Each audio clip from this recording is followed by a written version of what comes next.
Chapter 9. The Bavarian Illuminati. The question of the system to which I shall henceforth refer simply as Illuminism is of such immense importance to an understanding of the modern revolutionary movement that, although I have already described it in detail in World Revolution, it is necessary to devote a further chapter to it here in order to answer the objections made against my former account of the order, and also to show its connection with earlier secret societies. Now, the main contentions of those writers who, either consciously or unconsciously, attempt to mislead the public on the true nature and real existence of Illuminism are: firstly, that the case against Illuminism rests solely on the works of Robison and of Berulle and later Catholic authorities. Secondly, that all these writers misinterpreted or misquoted the Illuminati, who should be judged only by their own works. Thirdly, that in reality the Illuminati were perfectly innocuous and even praiseworthy. Fourthly, that they are of no importance, since they ceased to exist in 1786. In the present chapter one propose therefore to answer all these contentions in turn, and at the same time to make a further examination into the origins of the order. Origins of the Illuminati. That Weishaupt was not the originator of the system he named Illuminism will be already apparent to every reader of the present work.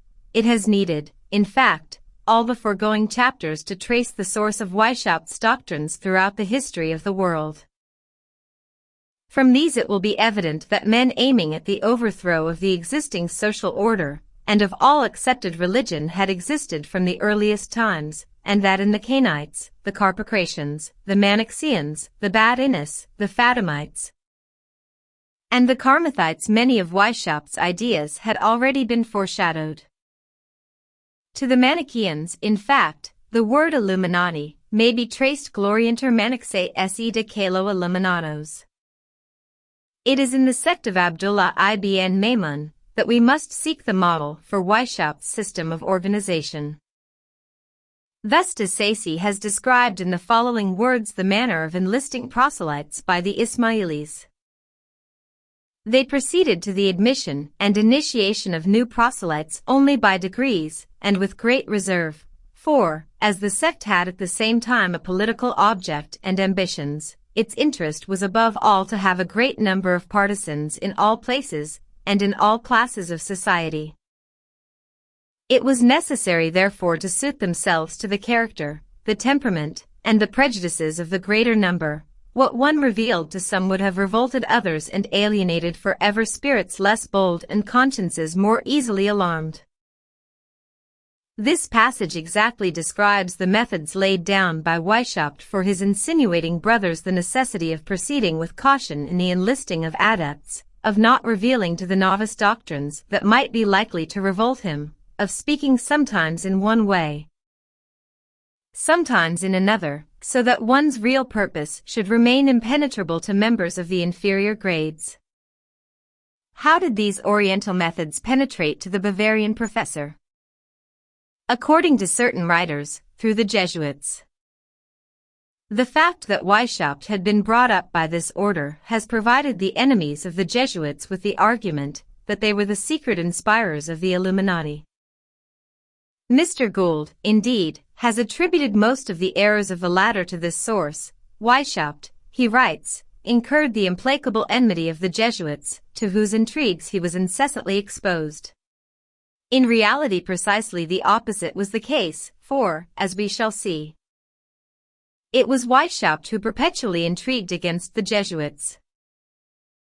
That Weishaupt did, however, draw to a certain extent on Jesuit methods of training is recognized even by Berulle, himself a Jesuit, who, quoting Mirabeau, says that Weishaupt admired above all those laws, that regime of the Jesuits, which, under one head, made men dispersed over the universe tend towards the same goal.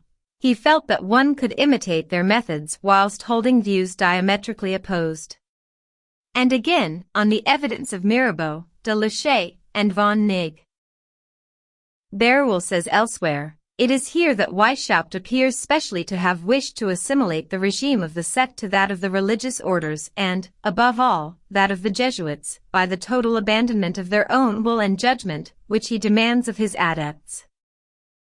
But Berulle goes on to show the enormous difference that is to be found between religious obedience and Illuminist obedience. In every religious order men know that the voice of their conscience and of their God is even more to be obeyed than that of their superiors. There is not a single one who, in the event that his superiors should order him to do things contrary to the duties of a Christian, or of a good man, would not see an exception to be made to the obedience which he has sworn. This exception is often expressed and always clearly announced in all religious institutions. It is above all formal and positively repeated many times in that of the Jesuits. They are ordered to obey their superiors, but it is in the event that they see no sin in obeying. Ubi non cerneritur peccatum, Constitution de Jesuits, Part 3, Chapter 1, Prague. 2 Volume I Edition de Prague.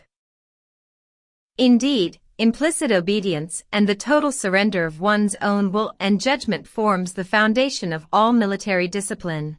There's not to reason why. There's not to make reply is everywhere recognized as the duty of soldiers. The Jesuits, being in a sense a military order, acknowledging a general at their head, are bound by the same obligation. Weishaupt's system was something totally different. For whilst all soldiers and all Jesuits, when obeying their superiors, are well aware of the goal towards which they are tending, Weishaupt's followers were enlisted by the most subtle methods of deception and led on towards a goal entirely unknown to them. It is this that, as we shall see later, constitutes the whole difference between honest and dishonest secret societies.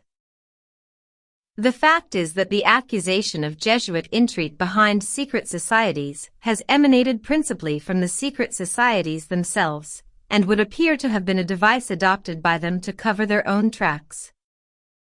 No good evidence has ever been brought forward in support of their contention. The Jesuits, unlike the Templars and the Illuminati, were simply suppressed in 1773 without the formality of a trial, and were therefore never given the opportunity to answer the charges brought against them, nor, as in the case of these other orders, were their secret statutes, if any such existed, brought to light. The only document ever produced in proof of these accusations was the Moneta Secreta, long since shown to be a forgery. At any rate, the correspondence of the Illuminati provides their best exoneration. The Marquis de Lachey, who was no friend of the Jesuits, shows the absurdity of confounding their aims with those of either the Freemasons or the Illuminati, and describes all three as animated by wholly different purposes. In all these questions it is necessary to seek a motive. I have no personal interest in defending the Jesuits, but I ask, what motive could the Jesuits have in forming or supporting a conspiracy directed against all thrones and altars? It has been answered me that the Jesuits at this period cared nothing for thrones and altars, but only for temporal power. Yet even accepting this unwarrantable hypothesis, how was this power to be exercised except through thrones and altars? Was it not through princes and the Church that the Jesuits had been able to bring their influence to bear on affairs of state? In a religious republic, as events afterwards proved, the power of the whole clergy was bound to be destroyed. The truth is then that, far from abetting the Illuminati, the Jesuits were their most formidable opponents, the only body of men sufficiently learned, astute, and well organized to outwit the schemes of Weishaupt. In suppressing the Jesuits, it is possible that the old regime removed the only barrier capable of resisting the tide of revolution. Weishaupt indeed, as we know, detested the Jesuits, and took from them only certain methods of discipline, of ensuring obedience, or of acquiring influence over the minds of his disciples. His aims were entirely different. Where, then, did Weishaupt find his immediate inspiration? It is here that Berulle and Les Catholiques de Canteleu provide a clue not to be discovered in other sources. In 1771, they relate, a certain Jutland merchant named Comer, who had spent many years in Egypt, returned to Europe in search of converts to a secret doctrine founded on Manichaeism that he had learnt in the East. On his way to France he stopped at Malta, where he met Cagliostro, and nearly brought about an insurrection amongst the people. Comer was therefore driven out of the island by the Knights of Malta, and betook himself to Avignon and Lyons. Here he made a few disciples amongst the Illumines, and in the same year went on to Germany, where he encountered Weishaupt and initiated him into all the mysteries of his secret doctrine. According to Berulle, Weishaupt then spent 5 years thinking out his system, which he founded under the name of Illuminati on May 1776, and assumed the illuminated name of Spartacus. Comer remains the most mysterious of all the mystery men of his day. At first sight one is inclined to wonder whether he may not have been another of the Kabbalistic Jews acting as the secret inspirers of the magicians who appeared in the limelight. The name Comer might easily have been a corruption of the well-known Jewish name Comer.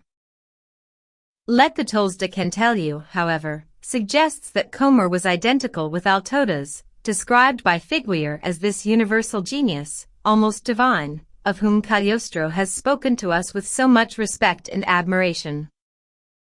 This Altotas was not an imaginary personage.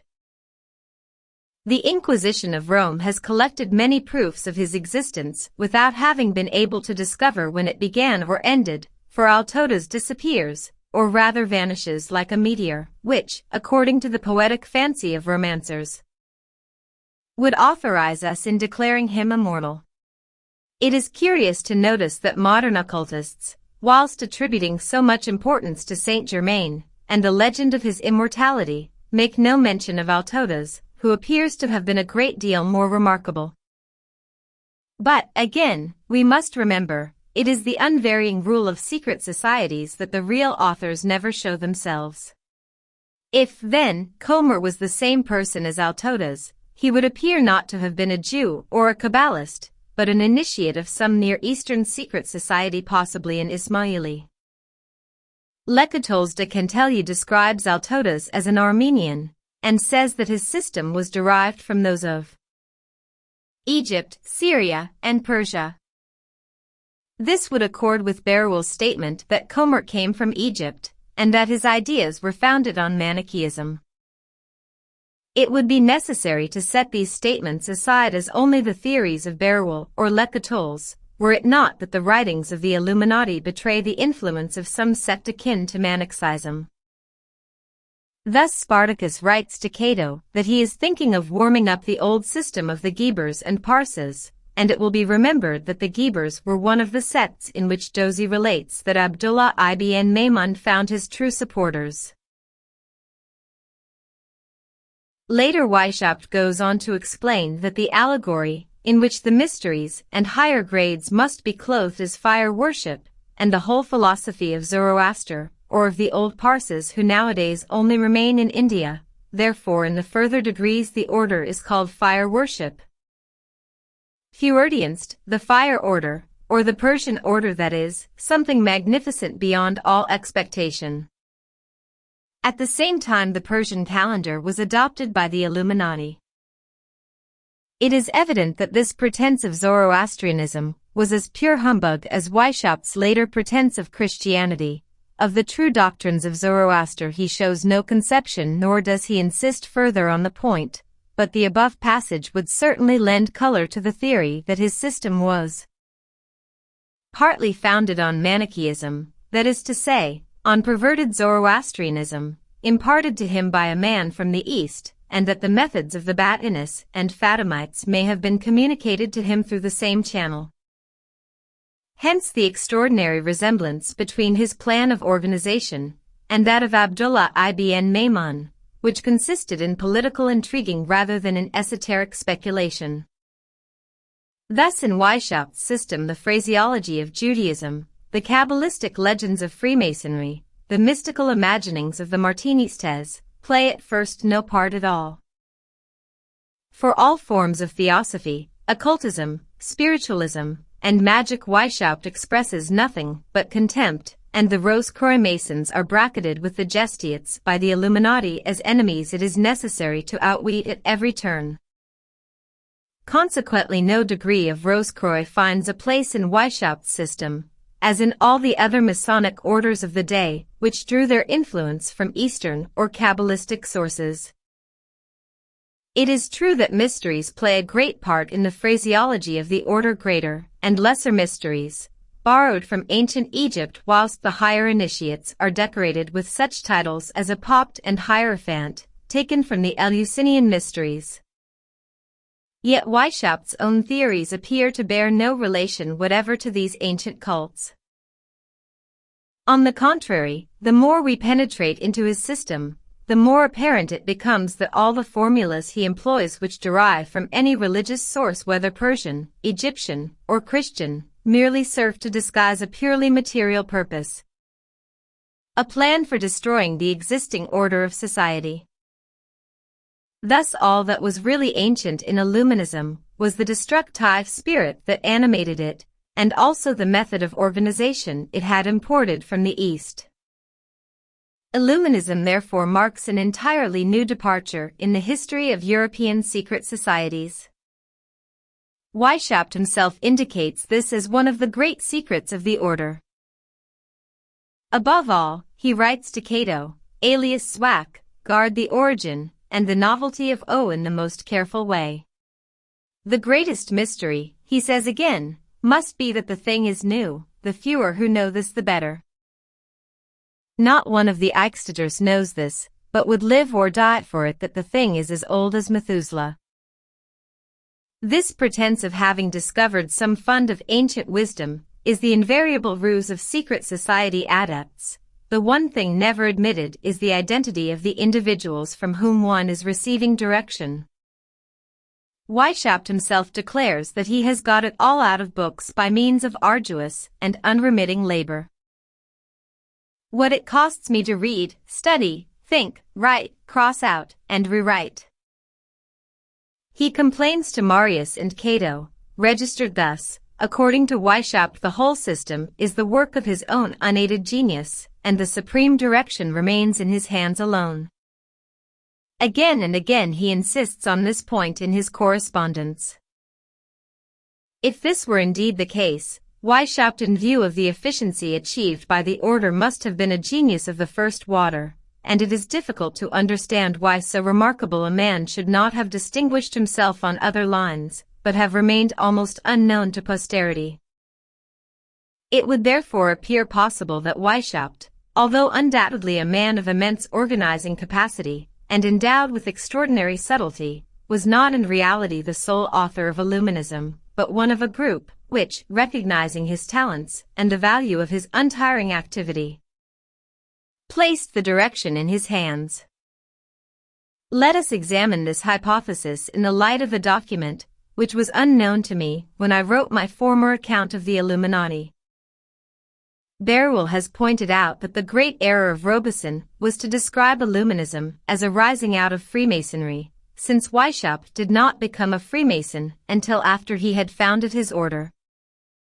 It is true that Weishaupt was not officially received into Freemasonry until 1777, when he was initiated into the first degree at the Lodge Theodor de Bon Conseil at Munich. From this time we find him continually occupied in trying to discover more about the secrets of Freemasonry, whilst himself claiming superior knowledge. But at the same time it is by no means certain that an inner circle of the Lodge Theodor may not have been first in the field, and Weishaupt all the while an unconscious agent. A very curious light is thrown on this question by the memoirs of Mirabeau. Now, in the French Revolution, and again in World Revolution, I quoted the generally received opinion that Mirabeau, who was already a Freemason, was received into the order of the Illuminati during his visit to Berlin in 1786. To this Mr. Waite replied, all that is said about Mirabeau, his visit to Berlin, and his plot to illuminize French Freemasonry, may be disposed of in one sentence: there is no evidence to show that Mirabeau ever became a Mason. The province of Beryl was to color everything. Mr. Waite's statement may also be disposed of in one sentence: it is a pure invention. The province of Mr. Waite is to deny everything inconvenient to him. The evidence that Mirabeau was a Freemason does not rest on Beryl alone. M. Barthou, in his Life of Mirabeau, refers to it as a matter of common knowledge, and relates that a paper was found at Mirabeau's house describing a new order to be grafted on Freemasonry. This document will be found in its entirety in the Memoirs of Mirabeau, where it is stated that Mirabeau had early entered an association of Freemasonry. This affiliation had accredited him to a Dutch lodge, and it seems that, either spontaneously, or in response to a request, he thought of proposing an organization of which we possess the plan, written not by his hand, but by the hand of a copyist whom Mirabeau had attached to himself. This work appears to have been that of Mirabeau. All his opinions, his principles, and his style will be found here. The same work goes on to print the document in full, which is headed Memoir concerning an intimate association to be established in the order of Freemasonry, so as to bring it back to its true principles, and to make it really tend to the good of humanity, drawn up by the F.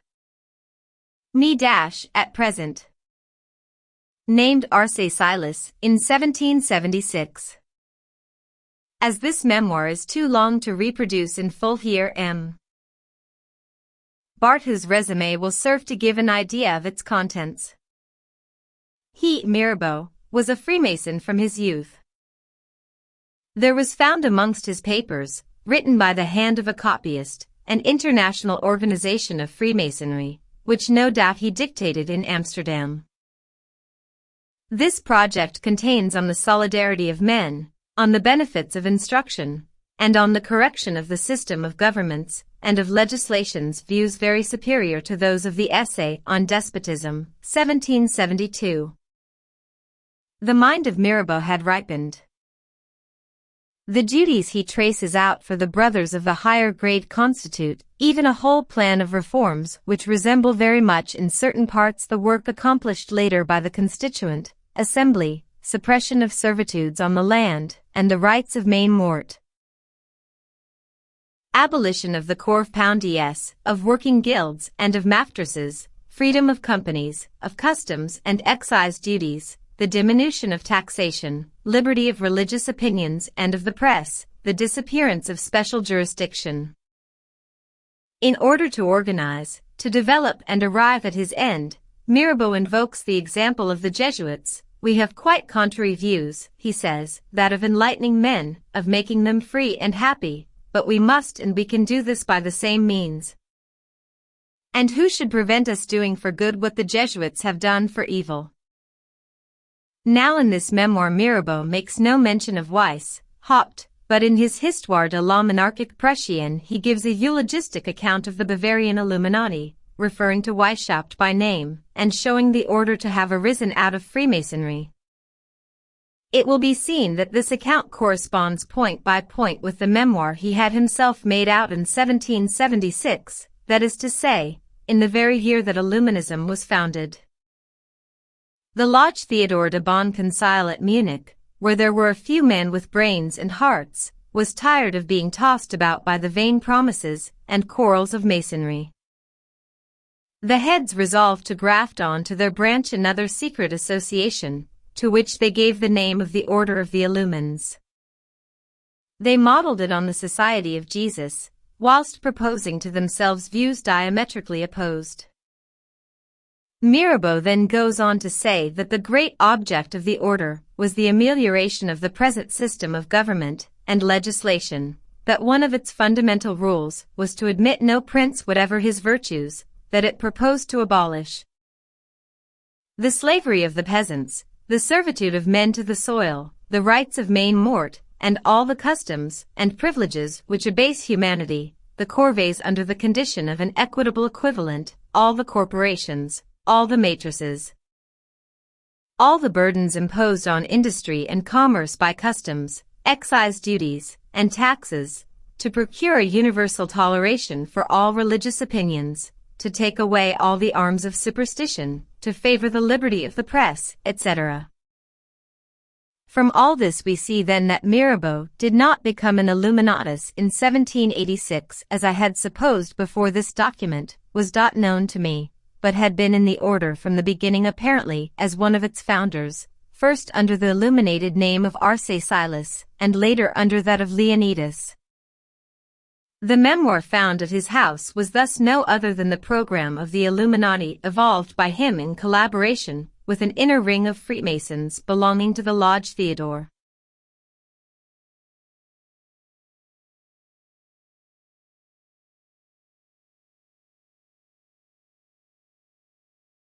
The correspondence of the Illuminati, in fact, contains several references to an inner ring under the name of the secret chapter of the Lodge of St.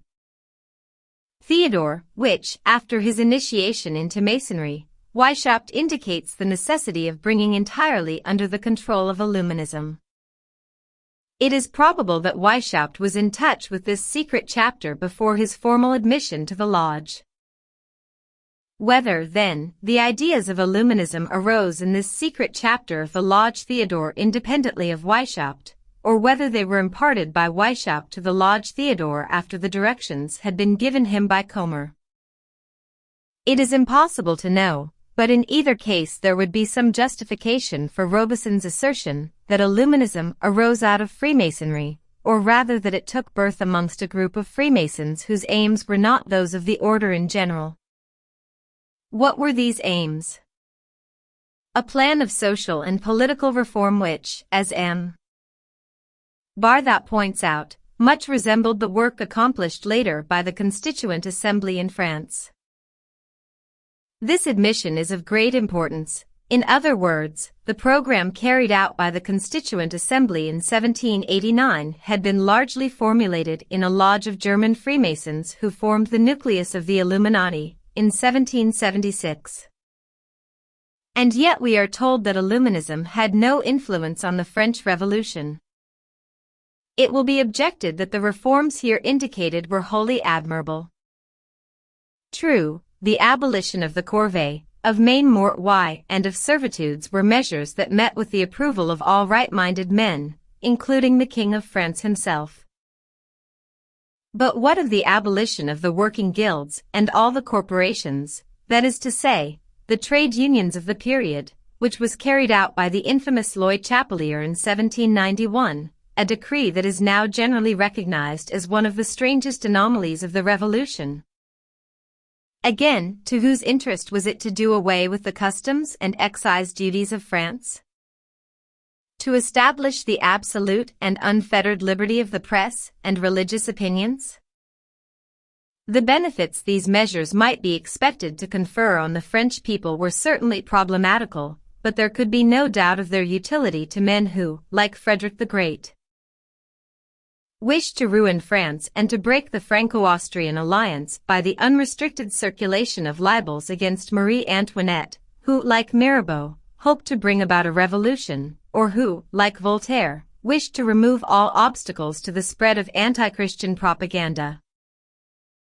It is therefore by no means impossible that Weishaupt was at first the agent of more experienced conspirators, whose purely political aims were disguised under a plan of social reform, and who saw in the Bavarian professor a clever organizer to be employed in carrying out their designs.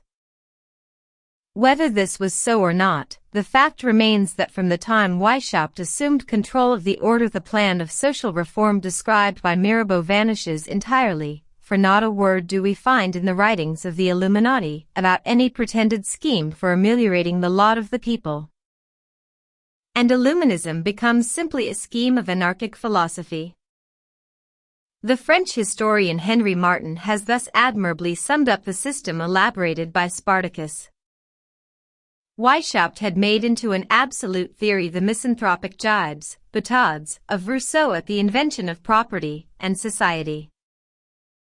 And without taking into account the statement so distinctly formulated by Rousseau on the impossibility of suppressing property and society once they had been established, he proposed as the end of Illuminism the abolition of property, social authority, of nationality, and the return of the human race to the happy state in which it formed only a single family without artificial needs, without useless sciences, every father being priest and magistrate.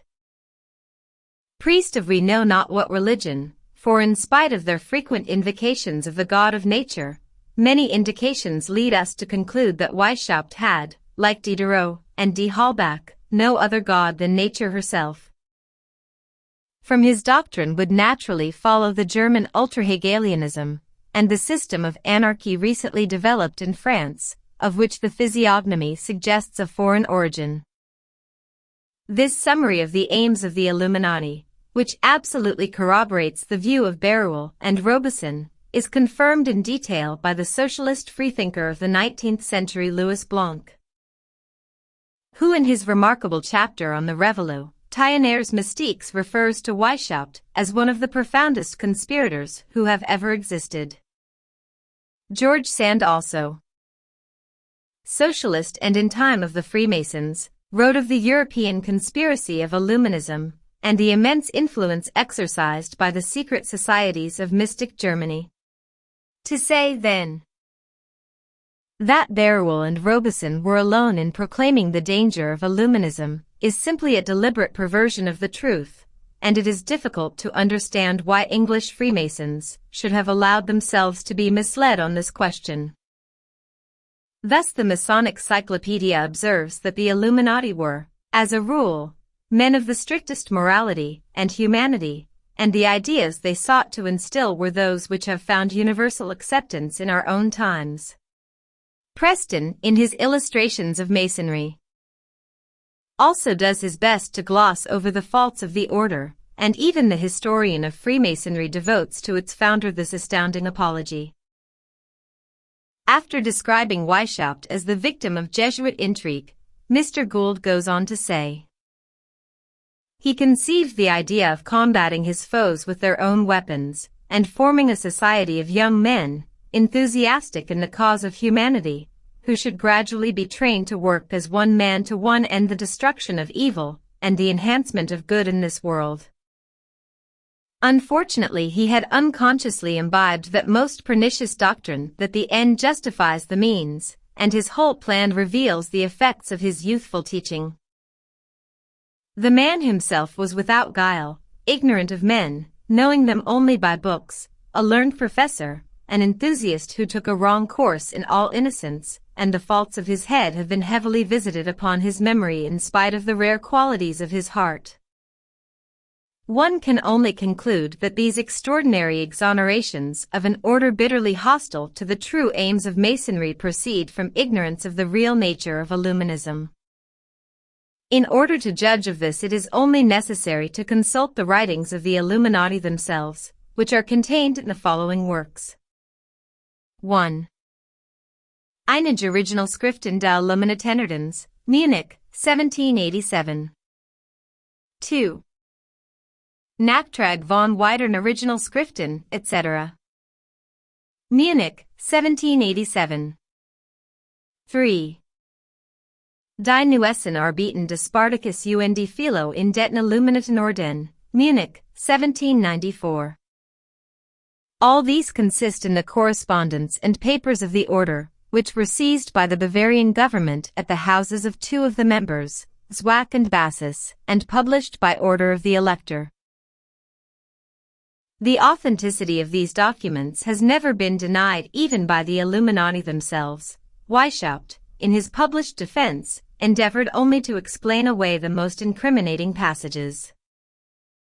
The publishers, moreover, were careful to state at the beginning of the first volume, those who might have any doubts on the authenticity of this collection may present themselves at the secret archives here, where, on request, the original documents will be laid before them. This precaution rendered all dispute impossible. Setting Berulle and Robeson entirely aside, we shall now see from the evidence of their own writings, how far the Illuminati can be regarded as a praiseworthy and cruelly maligned order. Let us begin with their attitude towards Freemasonry. Illuminism and Freemasonry. From the moment of Weishaupt's admission into Freemasonry, his whole conduct was a violation of the Masonic Code. Instead of proceeding after the recognized manner by successive stages of initiation, he set himself to find out further secrets by underhand methods, and then to turn them to the advantage of his own system. Thus, about a year after his initiation, he writes to Cato, alias Swack, "I have succeeded in obtaining a profound glimpse into the secret of the Freemasons. I know their whole aim, and shall impart it all at the right time in one of the higher degrees." Cato is then deputed to make further discoveries through an Italian Freemason, the Abbé Marotti, which he records triumphantly in his diary.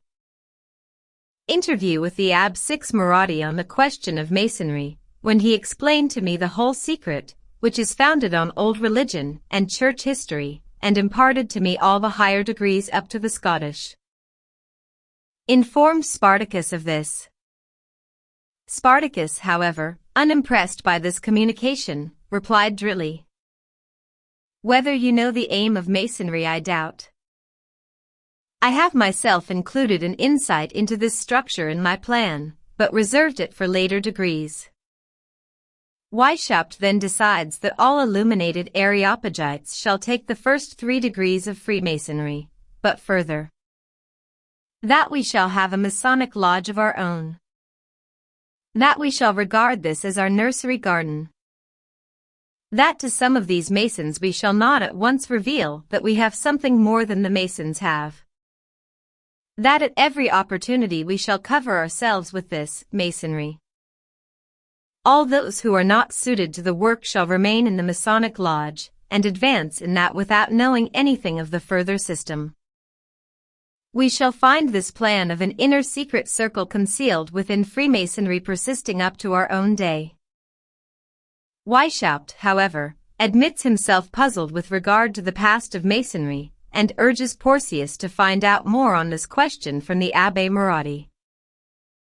See whether through him you can discover the real history, origin, and the first founders of Masonry, for on this alone I am still undecided. But it is in Philo the Baron von Neg, a Freemason and member of the strict observance, in which he was known as the Iches Assigno, that Weishaupt finds his most efficient investigator. Thus Philo writes to Spartacus, "I have now found in Castle the best man, on whom I cannot congratulate ourselves enough. He is Mauvillon, Grand Master of one of the Royal York Lodges. So with him we have the whole lodge in our hands. He has also got from there all their miserable degrees, had auch von dort aus alle ihre Linden grade." No wonder that Weishaupt thereupon exclaims joyfully, "Philo does more than we all expected, and he is the man who alone will carry it all through." Weishaupt then occupies himself in trying to get a constitution from London, evidently without success, and also in wresting the Lodge Theodore in Munich from the control of Berlin in order to substitute his own domination, so that the whole secret chapter will be subjected to our leave everything to it, and await further degrees from it alone. In all this Weishaupt shows himself not only an intriguer, but a charlatan, inventing mysteries and degrees to impose on the credulity of his followers. The mysteries, or so-called secret truths, are the finest of all he writes to Filippo Strozzi, and give me much trouble. So whilst heartily despising Freemasonry, Theosophy, Rosicrucianism, and mysticism of every kind, his association with Philo leads him to perceive the utility of all these as a bait, and he allows Philo to draw up plans for a degree of Scottish Knight. But the result is pitiable. Philo's composition, a semi-theosophical discourse and explanation of hieroglyphics, is characterized by Weishaupt as gibberish, Cotterwelsh. Philo, he says again, is full of such follies, which betray his small mind. On the Illuminatus Major follows the miserable degree of Scottish Knight entirely of his composition, and on the degree of priest an equally miserable degree of regent. But I have already composed 4 more degrees, compared to the worst of which the priest's degree will be child's play, but I shall tell no one about it till I see how the thing goes. The perfidy of the Illuminati with regard to the Freemasons is therefore apparent. Even Mounier, who set out to refute Barruel on the strength of the information supplied to him by the Illuminatus Bode, admits their duplicity in this respect. Weishaupt, says Mounier, made the acquaintance of a Hanoverian, the Baron von Neg, a famous intriguer, long practiced in the charlatanism of lodges of Freemasons. On his advice new degrees were added to the old ones, and it was resolved to profit by Freemasonry whilst profoundly despising it. They decided that the degrees of entered apprentice, fellow craft, master mason, and Scotch knight should be added to those of the Illuminati, and that they would boast of possessing exclusively the real secrets of the Freemasons and affirm that Illuminism was the real primitive Freemasonry. The papers of the order seized in Bavaria and published, Mounier says again, show that the Illuminati employed the forms of Freemasonry, but that they considered it in itself, apart from their own degrees, as a puerile absurdity, and that they detested the Rose-Croix. Mounier, as a good disciple of Bode, takes much the same view and pities the naivete of the Freemasons, who, like so many children, spend a great part of the time in their lodges playing at chapel slash. Why in the face of all this should any British Masons take up the cudgels for the Illuminati, and vilify Robeson and Barruel for exposing them? The American Mackey, as a consistent Freemason, shows scant sympathy for this traitor in the Masonic camp. Weishaupt, he writes, was a radical in politics and an infidel in religion, and he organized this association, not more for the purpose of aggrandizing himself than of overturning Christianity and the institutions of society.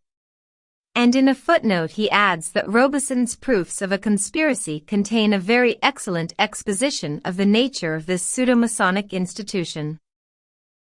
The truth is that Weishaupt was one of the greatest enemies of British Freemasonry, who ever lived, and genuine Freemasons will do themselves no good by defending him, or his abominable system.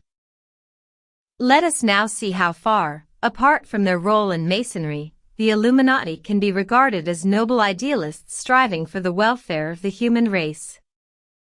Idealism of the Illuminati. The line of defense adopted by the apologists of the Illuminati is always to quote the admirable principles professed by the order, the beautiful ideas that run through their writings, and to show what excellent people were to be found amongst them. Of course, on their face value the Illuminati appear wholly admirable. Of course, there is nothing easier than to find innumerable passages in their writings breathing a spirit of the loftiest aspiration, and of course many excellent men figured amongst the patrons of the order.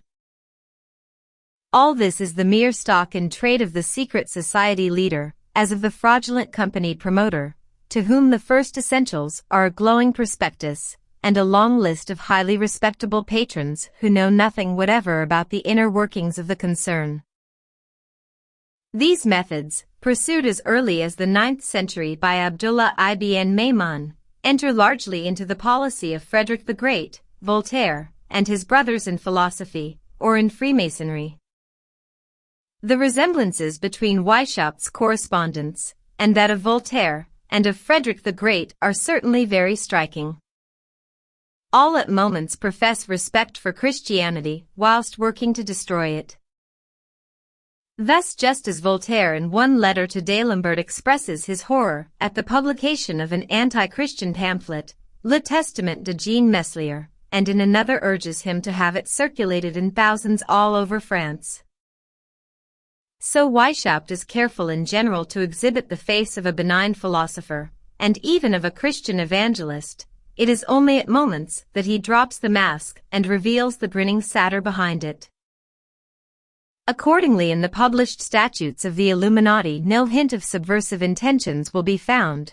Indeed, the obligation expressly states that nothing against the state, religion, or morals is undertaken. Yet what is Weishaupt's real political theory? No other than that of modern anarchy, that man should govern himself and rulers should be gradually done away with. But he is careful to deprecate all ideas of violent revolution. The process is to be accomplished by the most peaceful methods. Let us see how gently he leads up to the final conclusion. The first stage in the life of the whole human race is savagery, rough nature, in which the family is the only society, and hunger and thirst are easily satisfied, in which man enjoys the two most excellent goods, equality and liberty, to their fullest extent. In these circumstances, health was his usual condition. Happy men, who were not yet enough enlightened to lose their peace of mind, and to be conscious of the unhappy mainsprings and causes of our misery, love of power, envy, illnesses and all the results of imagination. The manner in which man fell from this primitive state of felicity is then described. As families increased, means of subsistence began to lack, the nomadic life ceased, property was instituted, men established themselves firmly, and through agriculture families drew near each other. Thereby language developed, and through living together men began to measure themselves against each other, etc. But here was the cause of the downfall of freedom: equality vanished. Man felt new unknown needs. Thus men became dependent like minors under the guardianship of kings. The human must attain its majority, and become self-governing. Why should it be impossible that the human race should attain to its highest perfection, the capacity to guide itself? Why should anyone be eternally led who understands how to lead himself? Further, men must learn not only to be independent of kings, but of each other. Who has need of another depends on him, and has resigned his rights. So to need little is the first step to freedom. Therefore savages, and the most highly enlightened, are perhaps the only free men. The art of more and more limiting one's needs is at the same time the art of attaining freedom. Weishaupt then goes on to show how the further evil of patriotism arose. With the origin of nations and peoples, the world ceased to be a great family, a single kingdom. The great tie of nature was torn. Nationalism took the place of human love. Now it became a virtue to magnify one's fatherland at the expense of whoever was not enclosed within its limits. Now as a means to this narrow end it was allowed to despise and outwit foreigners, or indeed even to insult them. This virtue was called patriotism. And so by narrowing down affection to one's fellow citizens, the members of one's family, and even to oneself, there arose out of patriotism, localism, the family spirit, and finally egoism. Diminish patriotism, then men will learn to know each other again as such, their dependence on each other will be lost, the bond of union will widen out. It will be seen that the whole of Weishaupt's theory was in reality a new rendering of the ancient secret tradition relating to the fall of man, and the loss of his primitive felicity. But whilst the ancient religions taught the hope of a Redeemer who should restore man to his former state, Weishaupt looks to man alone for his restoration. Men, he observes, no longer loved men, but only such and such men. The word was quite lost. Thus in Weishaupt's Masonic system, the lost word is man, and its recovery is interpreted by the idea that man should find himself again. Further on, Weishaupt goes on to show how the redemption of the human race is to be brought about. These means are secret schools of wisdom. These were from all time the archives of nature, and of human rights. Through them will man be saved from his fall. Princes and nations will disappear without violence from the earth. The human race will become one family, and the world the abode of reasonable men. Morality alone will bring about this change imperceptibly. Every father of a family will be, as formerly Abraham, and the patriarchs, the priest and unfettered lord of his family, and reason will be the only code of man. This is one of our greatest secrets. But whilst completely eliminating any idea of divine power outside man and framing his system on purely political lines, Weishaupt is careful not to shock the susceptibilities of his followers by any open repudiation of Christian doctrines. On the contrary, he invokes Christ at every turn, and sometimes even in language so apparently earnest and even beautiful that one is almost tempted to believe in his sincerity. Thus he writes, "This our great and unforgettable Master, Jesus of Nazareth, appeared at a time in the world when it was sunk in depravity.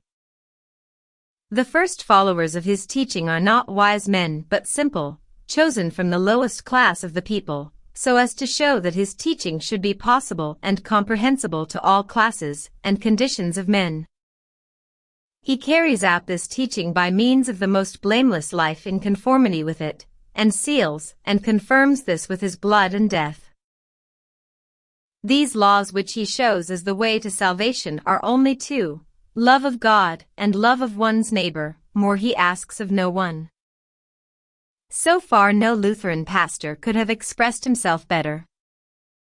But one must study Weishaupt's writings as a whole to apprehend the true measure of his belief in Christ's teaching. Now, as we have already seen, his first idea was to make fire worship the religion of Illuminism. The profession of Christianity therefore appears to have been an afterthought. Evidently Weishaupt discovered, as others have done, that Christianity lends itself more readily to subversive ideas than any other religion. And in the passages which follow we find him adopting the old ruse of representing Christ as a communist and as a secret society adept. Thus he goes on to explain that if Jesus preaches contempt of riches, he wishes to teach us the reasonable use of them, and prepare for the community of goods introduced by him, and in which, Weishaupt adds later, he lived with his disciples. But this secret doctrine is only to be apprehended by initiates. No one has so cleverly concealed the high meaning of his teaching, and no one finally has so surely and easily directed men on to the path of freedom as our great Master Jesus of Nazareth. This secret meaning and natural consequence of his teaching he hid completely, for Jesus had a secret doctrine, as we see in more than one place of the Scriptures. Weishaupt thus contrives to give a purely political interpretation to Christ's teaching. The secret preserved through the discipline am archani, and the aim appearing through all his words and deeds, is to give back to men their original liberty and equality. Now one can understand how far Jesus was the Redeemer and Savior of the world. The mission of Christ was therefore by means of reason to make men capable of freedom. When at last reason becomes the religion of man, so will the problem be solved. Weishaupt goes on to show that Freemasonry can be interpreted in the same manner. The secret doctrine concealed in the teaching of Christ was handed down by initiates who hid themselves and their doctrine under the cover of Freemasonry, and in a long explanation of Masonic hieroglyphics he indicates the analogies between the Hiramic legend and the story of Christ. I say then Hiram is Christ, and after giving one of his reasons for this assertion, adds, "Here then is much ground gained, although I myself cannot help laughing at this explanation, obwohl ich selbst über diese Explikation im Grund lachen muss." Weishaupt then proceeds to give further interpretations of his own devising to the Masonic ritual, including an imaginary translation of certain words supposed to be derived from Hebrew. And ends up by saying, one will be able to show several more resemblances between Hiram and the life and death of Christ, or drag them in by the hair. So much for Weishaupt's respect for the grand legend of Freemasonry. In this manner Weishaupt demonstrates that Freemasonry is hidden Christianity. At least my explanations of the hieroglyphics fit this perfectly, and in the way in which I explain Christianity no one need be ashamed to be a Christian, for I leave the name and substitute for it reason. But this is of course only the secret of what Weishaupt calls real Freemasonry, in contradistinction to the official kind, which he regards as totally unenlightened, had not the noble and elect remained in the background. New depravity would have broken out in the human race, and through regents, priests, and Freemasons reason would have been banished from the earth. In Weishaupt's Masonic system, therefore, the designs of the order with regard to religion are not confided to the mere Freemasons, but only to the Illuminati. Under the heading of Higher Mysteries, Weishaupt writes, "The man who is good for nothing better remains a Scottish knight. If he is, however, a particularly industrious coordinator, sampler, observer, worker, he becomes a priest. If there are amongst these priests high speculative intellects, they become magi. These collect and put in order the higher philosophical system and work at the people's religion, which the order will next give to the world. Should these high geniuses also be fit to rule the world, they become regents. This is the last degree." Philo, the Baron von Nigg, also throws an interesting light on the religious designs of the Illuminati. In a letter to Cato he explains the necessity of devising a system that will satisfy fanatics and freethinkers alike. So as to work on both these classes of men and unite them, we must find an explanation to the Christian religion. Make this the secret of Freemasonry, and turn it to our purpose. Philo continues, "We say then, Jesus wished to introduce no new religion, but only to restore natural religion and reason to their old rights. Thereby he wished to unite men in a great universal association, and through the spread of a wiser morality, enlightenment, and the combating of all prejudices to make them capable of governing themselves. So the secret meaning of his teaching was to lead men without revolution to universal liberty and equality." There are many passages in the Bible which can be made use of and explained, and so all quarreling between the sects cease. If one can find a reasonable meaning in the teaching of Jesus, be it true or not. As, however, this simple religion was afterwards distorted, so were these teachings imparted to us through Disciplinam Arcani, and finally through Freemasonry, and all Masonic hieroglyphics can be explained with this object. Spartacus has collected very good data for this, and I have myself added to them. And so I have got both degrees ready. Now therefore that people see that we are the only real and true Christians, we can say a word more against priests and princes, but I have so managed that after previous tests I can receive pontiffs and kings in this degree. In the higher mysteries we must then, a. disclose the pious fraud, and b. reveal from all writings the origin of all religious lies and their connection. So admirably did this ruse succeed that we find Spartacus writing triumphantly. You cannot imagine what consideration and sensation our priest's degree is arousing. The most wonderful thing is that great Protestant and Reformed theologians who belong to Illuminism still believe that the religious teaching imparted in it contains the true and genuine spirit of the Christian religion. Oh, men, of what cannot you be persuaded? I never thought that I should become the founder of a new religion. It is on the Illuminized clergy and professors that Weishaupt counts principally for the work of the order. Through the influence of the brothers, he writes, the Jesuits have been removed from all professorships, and the University of Ingolstadt has been quite cleansed of them. A. Thus the way is cleared for Weishaupt's adepts. The Institute of Cadets also comes under the control of the order.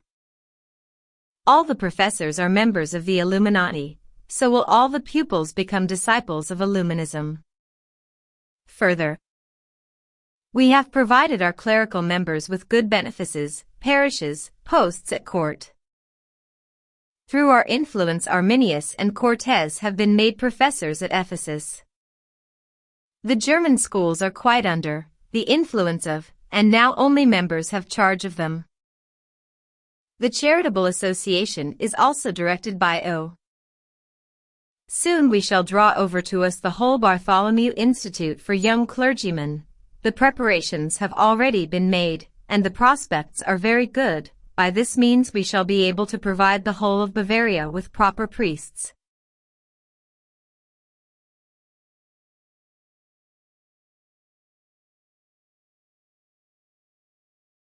But religion and Freemasonry are not the only means by which Illuminism can be spread.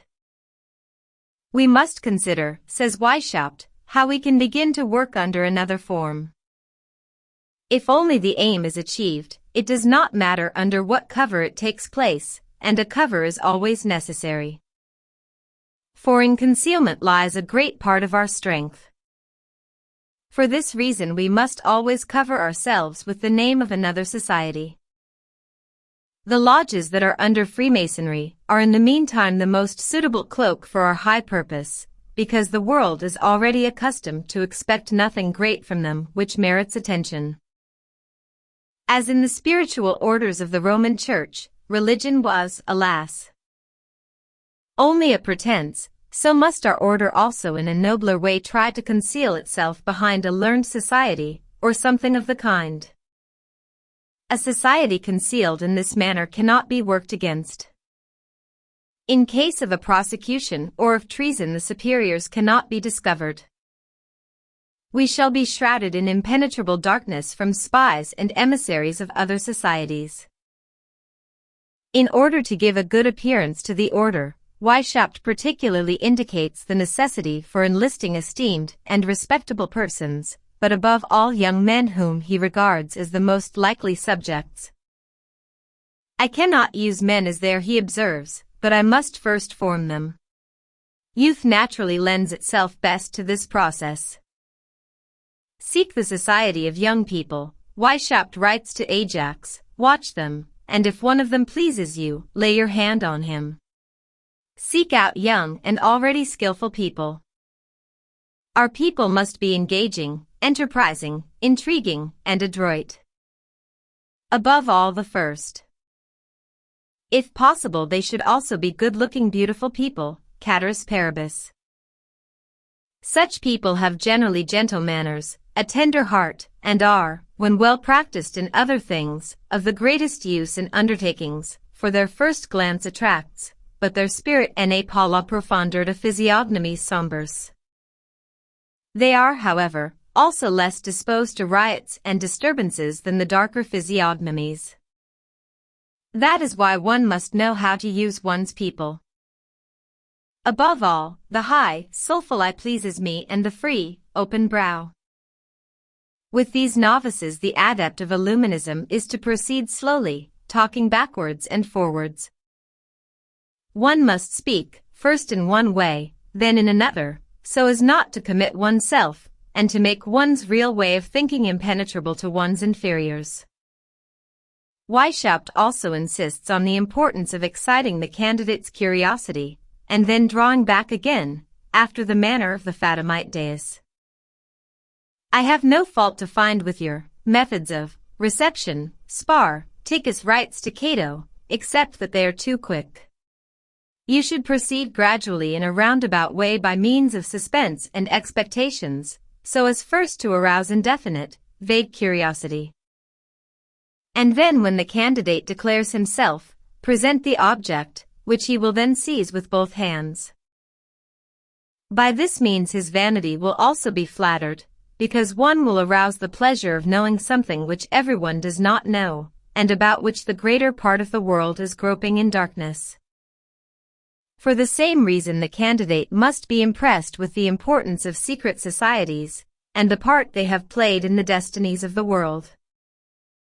One illustrates this by the order of the Jesuits, of the Freemasons, by the secret associations of the ancients. One asserts that all events in the world occur from 100 secret springs and causes, to which secret associations above all belong. One arouses the pleasure of quiet, hidden power and of insight into hidden secrets. At this point one is to begin to show glimpses, and to let fall here and there remarks that may be interpreted in two ways, so as to bring the candidate to the point of saying if I had the chance to enter such an association, I would go into it at once. These discourses, says Weishaupt, are to be often repeated. In the discourse of reception to the Illuminatus dirigens, the appeal to love of power plays the most important part. Do you realize sufficiently what it means to rule in a secret society? Not only over the lesser or more important of the populace, but over the best men, over men of all ranks, nations, and religions, to rule without external force, to unite them indissolubly, to breathe one spirit and soul into them, men distributed over all parts of the world. And finally, do you know what secret societies are? What a place they occupy in the great kingdom of the world's events. Do you really think they are unimportant, transitory appearances? Etc. But the admission of political aims is reserved only for the higher grades of the order. With the beginner, says Weishaupt, we must be careful about books on religion and the state. I have reserved these in my plan for the higher degrees. Accordingly, the discourse to the minor Val is expressly designed to put him off the track. Thus the initiator is to say to him, after 2 years' reflection, experience, intercourse, reading of the graduated writings and information, you will necessarily have formed the idea that the final aim of our society is nothing less than to win power and riches, to undermine secular or religious government, and to obtain the mastery of the world, and so on. If you have represented our society to yourself from this point of view, or have entered it in this expectation, you have mightily deceived yourself. The initiator, without informing the minor Val of the real aim of the society, then goes on to say that he is now free to leave it if he wishes. By this means the leaders were able to eliminate ambitious people who might become their rivals to power, and to form their ranks out of men who would submit to be led blindly onward by unseen directors. My circumstances necessitate, Spartacus writes to Cato, that I should remain hidden from most of the members as long as I live. I am obliged to do everything through 5 or 6 persons. So carefully was this secret guarded that until the papers of the Illuminati were seized in 1786 no one outside this inner circle knew that Weishaupt was the head of the order. Yet if we are to believe his own assertions, he had been throughout in supreme control.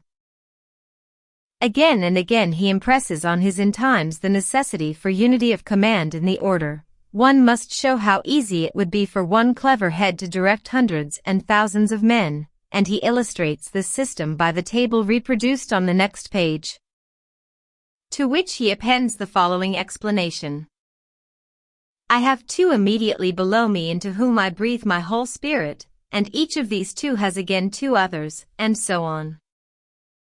In this way I can set 1,000 men in motion, and on fire in the simplest manner, and in this way one must impart orders and operate on politics.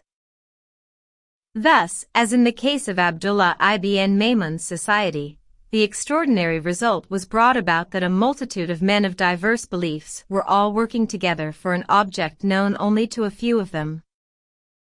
Enough has now been quoted from the correspondence of the Illuminati to show their aims and methods according to their own admissions.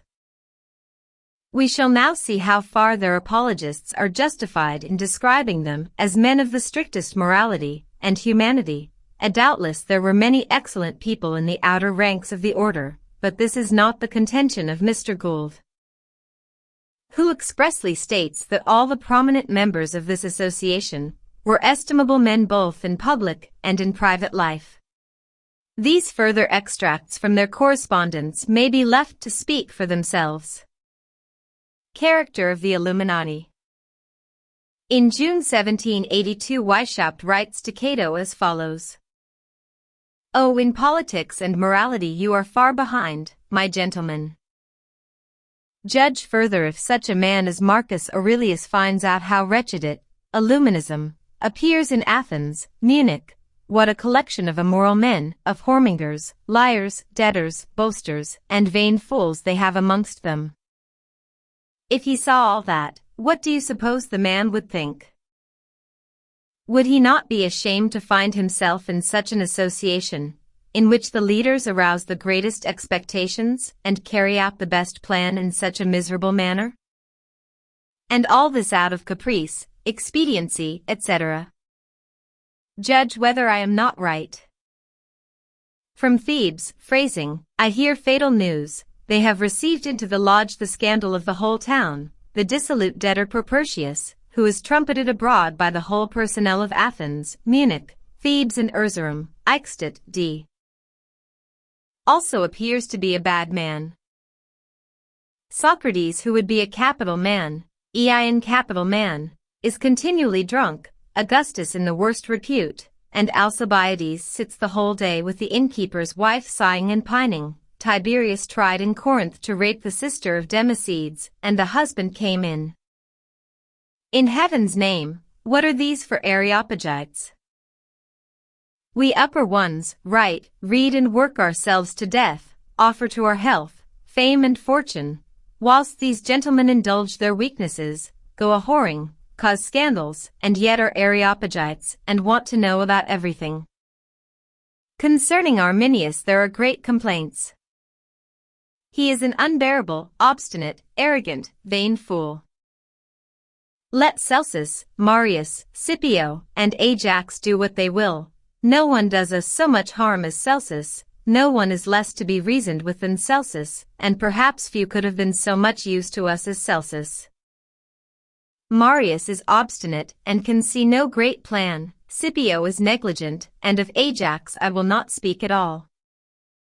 Confucius is worth very little, he is too inquisitive, and a terrible chatterer, Ion grausamer Schwatzer.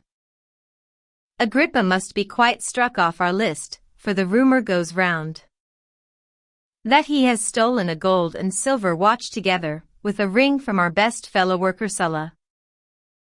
It will doubtless be suggested at this point that all these letters merely portray the lofty idealist sorrowing over the frailties of his erring disciples, but let us hear what Weishaupt has to say about himself. In a letter to Marius, Hyrtl, he writes, And now in the strictest confidence, a matter near my heart, which robs me of all rest, makes me incapable of anything and drives me to despair. I stand in danger of losing my honor and my reputation, which gave me so much power over our people. Think, my sister-in-law is expecting a child. I have for this purpose sent to Eurofon in Athens to solicit the marriage license and promotorial from Rome. You see how much depends on this, and that no time must be lost, every minute is precious. But if the dispensation does not arrive, what shall I do? How shall I make amends to the person since I alone am to blame? We have already tried several ways to get rid of the child, she herself was resolved for anything. But Eurofon is too timid, and yet I see no other expedient. If I could ensure the silence of Celsus, he could help me, and indeed he already promised me this 3 years ago. If you can help me out of this dilemma, you will give me back life, honor, peace and power to work.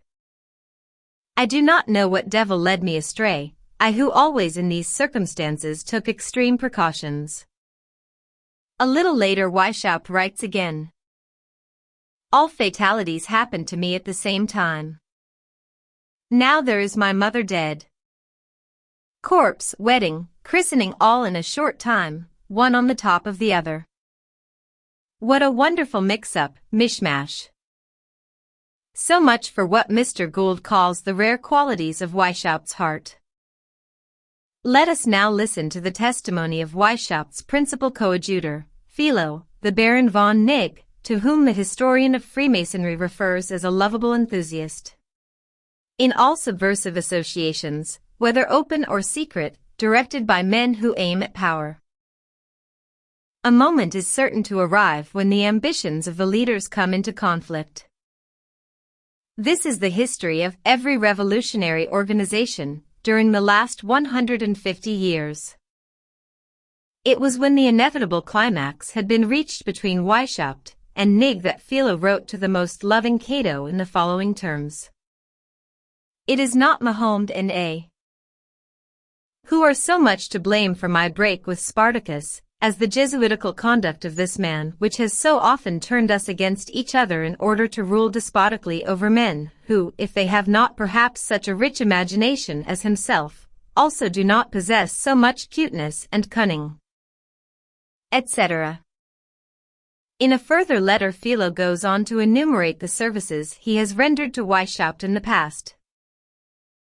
At the bidding of Spartacus I have written against ex-Jesuits and Rosicrucians, persecuted people who never did me any harm, thrown the stride observance into confusion, drawn the best amongst them to us, told them of the worthiness of its power, its age, the excellence of its chiefs, the blamelessness of its higher leaders, the importance of its knowledge, and given great ideas of the uprightness of its views, those amongst us who are now working so actively for us but cling much to religiousness ser and religio sit kleben, and who feared our intention was to spread deism.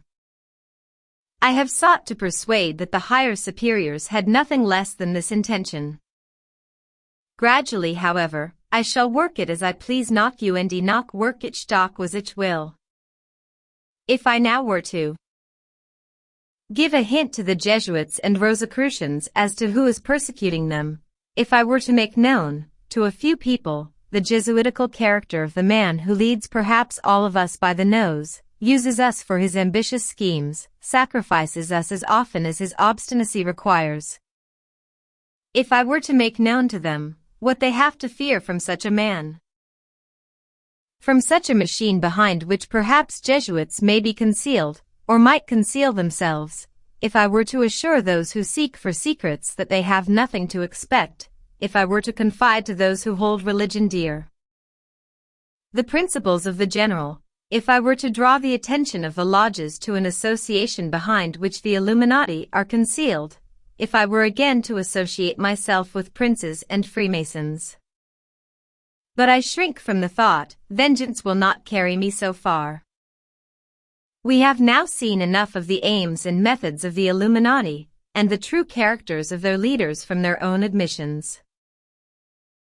To make the case complete it would be necessary also to give some pound of the confessions made by the ex-Illuminati, the four professors Cosandi, Greinberger, Utzkneiner, and Renner, as also of the further published works of the Illuminati, but space and time forbid. What is needed is a complete book on the subject, consisting of translations of the most important passages in all the contemporary German publications. From the extracts given above, can it, however, be seriously contended that Beruel or Robeson exaggerated the guilt of the order? Do my literal translations differ materially in sense from the translations and occasional paraphrases given by the much-abused couple? Even those contemporaries, Mounier and the member of the Illuminati, who set out to refute Beruel and Lombard de Langres, merely provide further confirmation of their views. Thus Mounier is obliged to confess that the real design of Illuminism was to undermine all civil order, and Ancien Illuming asserts in language no less forcible than Beruel's own that Weishaupt made a code of Machiavellism, that his method was a profound perversity, flattering everything that was base and rancorous in human nature in order to arrive at his ends. That he was not inspired by a wise spirit of reform, but by a fanatical enmity inimical to all authority on earth. The only essential points on which the opposing parties differ is that whilst Mounier and Ancien Illumin deny the influence of the Illuminati on the French Revolution and maintain that they ceased to exist in 1786, Beruel and Lombard de Langres present them as the inspirers of the Jacobins, and declare them to be still active after the revolution had ended. That on this point, at any rate, the latter were right, we shall see in a further chapter. The great question that presents itself after studying the writings of the Illuminati is, what was the motive power behind the order? If we admit the possibility that Frederick the Great and the strict observance, working through an inner circle of Freemasons at the Lodge St. Theodore, may have provided the first impetus, and that Comer initiated Weishaupt into Oriental methods of organization, the source of inspiration from which Weishaupt subsequently drew his anarchic philosophy still remains obscure. It has frequently been suggested that his real inspirers were Jews, and the Jewish writer Bernard Lazare definitely states that there were Jews, Kabbalistic Jews, around Weishaupt. A writer in La Vie France went so far as to designate these Jews as Moses Mendelssohn, Wesley, and the bankers Itzig, Friedlander, and Meyer. But no documentary evidence has ever been produced in support of these statements. It is therefore necessary to examine them in the light of probability. Now, as I have already shown, the theosophical ideas of the Kabbalah play no part in the system of Illuminism. The only trace of Kabbalism to be found amongst the papers of the order is a list of recipes for procuring abortion, for making aphrodisiacs, aqua tofana, pestilential vapors, etc., headed Kabbalah Major. It is possible, then, that the Illuminati may have learnt something of benefic magic and the use of certain natural substances from Jewish Kabbalists. At the same time, Jews appear to have been only in rare cases admitted to the order. Everything indeed tends to prove that Weishaupt and his first coadjutors, Zwack and Massenhausen, were pure Germans. Nevertheless, there is between the ideas of Weishaupt and of Lessing's Falk a distinct resemblance, both in the writings of the Illuminati and in Lessing's dialogues we find the same vein of irony with regard to Freemasonry, the same design that it should be replaced by a more effectual system, the same denunciations of the existing social order and of bourgeois society, the same theory that men should be self-governing, the same plan of obliterating all distinctions between nations, even the same simile of the beehive as applied to human life which, as I have shown elsewhere, was later on adopted by the anarchist Proudhon. It may, however, legitimately be urged that these ideas were those of the inner Masonic circle to which both Lessing and Weishaupt belonged, and that, though placed in the mouth of Falk, they were in no sense Judaic. But Lessing was also the friend and admirer of Moses Mendelssohn, who has been suggested as one of Weishaupt's inspirers. Now, at first sight, nothing seems more improbable than that an Orthodox Jew such as Mendelssohn should have accorded any sympathy to the anarchic scheme of Weishaupt. Nevertheless, certain of Weishaupt's doctrines are not incompatible with the principles of Orthodox Judaism. Thus, for example, Weishaupt's theory so strangely at variance with his denunciations of the family system, that as the result of Illuminism the head of every family will be what Abraham was, the patriarch, the priest, and the unfettered lord of his family, and reason will be the only code of man, is essentially a Jewish conception. It will be objected that the patriarchal system, as conceived by Orthodox Jews, could by no means include the religion of reason as advocated by Weishaupt. It must not, however, be forgotten that to the Jewish mind the human race presents a dual aspect, being divided into two distinct categories: the privileged race to whom the promises of God were made, and the greffet mass of humanity, which remains outside the pale. Whilst strict adherence to the commands of the Talmud and the laws of Moses is expected of the former, the most indefinite of religious creeds suffices for the nations excluded from the privileges that Jewish birth confers. It was thus that Moses Mendelssohn wrote to the pastor Lavater, who had sought to win him over to Christianity. Pursuant to the principles of my religion, I am not to seek to convert anyone who is not BOM according to our laws. This proneness to conversion, the origin of which some would fain tack on to the Jewish religion, is, nevertheless, diametrically opposed to it. Our rabbis unanimously teach that the written and oral laws, which form conjointly our revealed religion, are obligatory on our nation only. Moses commanded us a law, even the inheritance of the congregation of Jacob. We believe that all other nations of the earth have been directed by God to adhere to the laws of nature and to the religion of the patriarchs. Those who regulate their lives according to the precepts of this religion of nature and of reason are called virtuous men of other nations and are the children of eternal salvation. Our rabbis are so remote from proselytomania that they enjoin us to dissuade, by forcible remonstrances, everyone who comes forward to be convert. The Talmud says, proselytes are annoying to Israel like a scab. But was not this religion of nature and of reason the precise conception of Weishaupt? Whether, then, Weishaupt was directly inspired by Mendelssohn or any other Jew must remain for the present an open question. But the Jewish connections of certain other Illuminati cannot be disputed. The most important of these was Mirabeau, who arrived in Berlin just after the death of Mendelssohn, and was welcomed by his disciples in the Jewish salon of Henrietta Herz. It was these Jews, ardent supporters of the French Revolution, at its outset, who prevailed on Mirabeau to write his great apology for their race under the form of a panegyric of Mendelssohn. To sum up, I do not so far see in Illuminism a Jewish conspiracy to destroy Christianity, but rather a movement finding its principal dynamic force in the ancient spirit of revolt against the existing social and moral order. Aided and abetted perhaps by Jews who saw in it a system that might be turned to their own advantage. Meanwhile, Illuminism made use of every other movement that could serve its purpose. As the contemporary de Lachey has expressed it, the system of the Illumines is not to embrace the dogmas of a sect, but to turn all errors to its advantage, to concentrate in itself everything that men have invented in the way of duplicity and imposture. More than this, Illuminism was not only the assemblage of all errors, of all ruses, of all subtleties of a theoretic kind, it was also an assemblage of all practical methods for rousing men to action.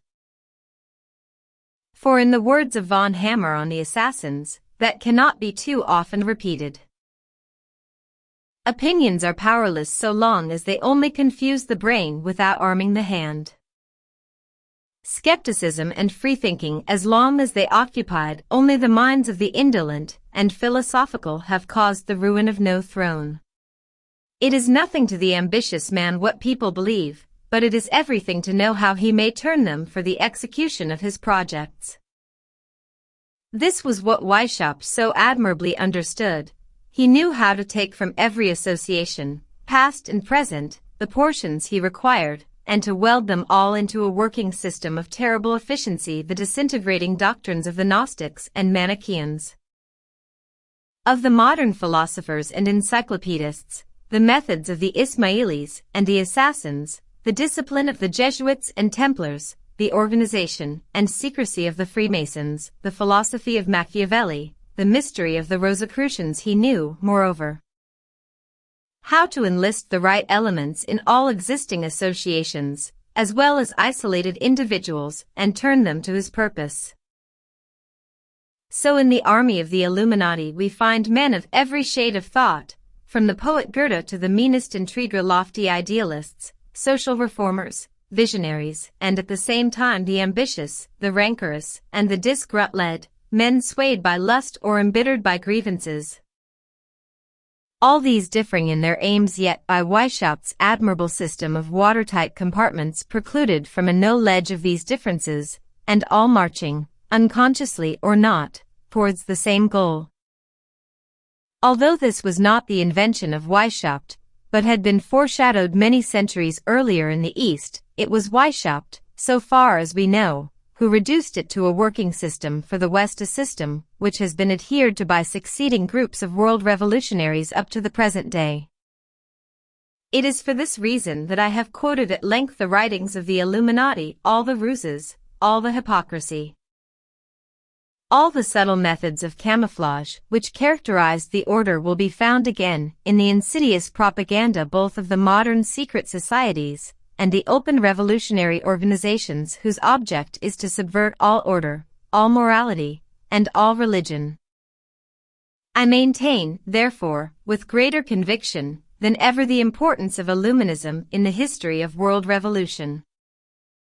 But for this coordination of methods the philosophers and encyclopedists might have gone on forever inveighing against thrones and altars, the Martinistes evoking spirits, the magicians weaving spells, the Freemasons declaiming on universal brotherhood. None of these would have armed the hand and driven the infuriated mobs into the streets of Paris. It was not until the emissaries of Weishaupt formed an alliance with the Orleanist leaders that vague subversive theory became active. Revolution.